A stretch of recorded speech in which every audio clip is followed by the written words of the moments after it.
ரொம்ப காலத்துக்கு முன்னாடி கோடை கிராமம்னு ஒரு ஊர் இருந்தது. அந்த ஊருக்கு நடுவுல ஒரு கிணறு இருந்தது. பல நெடுங்காலமாக தண்ணீரே இல்லாத அந்த கிணத்துல திடீர்னு ஒரு வெளிச்சம் வர ஆரம்பிச்சுது.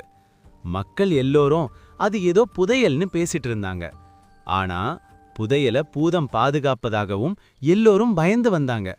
நறுமுகையும் கபிலனும் அந்த புதையலை எடுக்க முடிவு பண்ணாங்க. அந்த கிணறுல ரொம்ப பெரிய பொக்கிஷம் இருக்கு. ஆனா தைரியமா போகணும். வா போய் பார்க்கலாம்.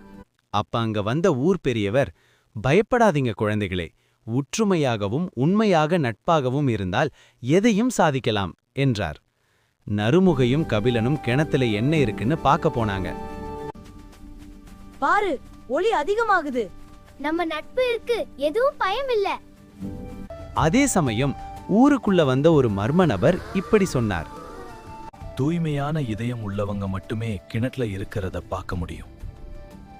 கிணற்ற பார்க்க போயிட்டு இருந்த நறுமுகை கபிலனை தடுத்து ஒரு நபர் இப்படி சொன்னார். இது புதையல் சோதனை இல்ல, நட்பும் இரக்கமும் தான் உண்மையான சோதனை. கிணத்துக்கு கிட்ட வந்து தைரியமா நறுமுகையும் கபிலனும் எட்டி இது பார்த்தாங்க. நம்ம ஊருக்கு உதவும். இருந்த பொருளை பார்த்து ரொம்பவே ஆச்சரியப்பட்டாங்க. ரொம்ப சந்தோஷமா ஊருக்குள்ள வந்து அவங்க பார்த்தத சொன்னாங்க. அவங்க என்ன பார்த்தாங்க தெரியுமா? இதுதான் உண்மையான பொக்கிஷம்ங்க. நம்ம ஊருக்கு உயிர் தரும் தண்ணி.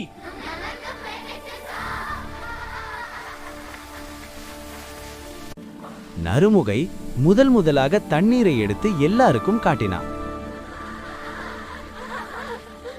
எல்லாரும் சந்தோஷமா இருக்காங்க. எல்லாம் நல்லபடியாக முடிந்து மாலையில் எல்லா சிறுவர்களுக்கும் ஊர் பெரியவர் ஒற்றுமையை பற்றி பாடம் எடுத்துக் கொண்டிருந்தார். ஒன்னா இருந்தா எதுவும் சாதிக்கலாம். கிணற்றுக்கு கீழே பொன் இல்ல, உண்மையான பொக்கிஷம் தைரியமும் நட்பும் இரக்கமும் தான். மற்றவர்களுக்கு உதவி செய்வதிலேயே உண்மையான செல்வம் இருக்கு. நன்றி. மேலும் சுவாரஸ்யமாக கதைகளுக்கு சப்ஸ்கிரைப் பண்ணுங்க.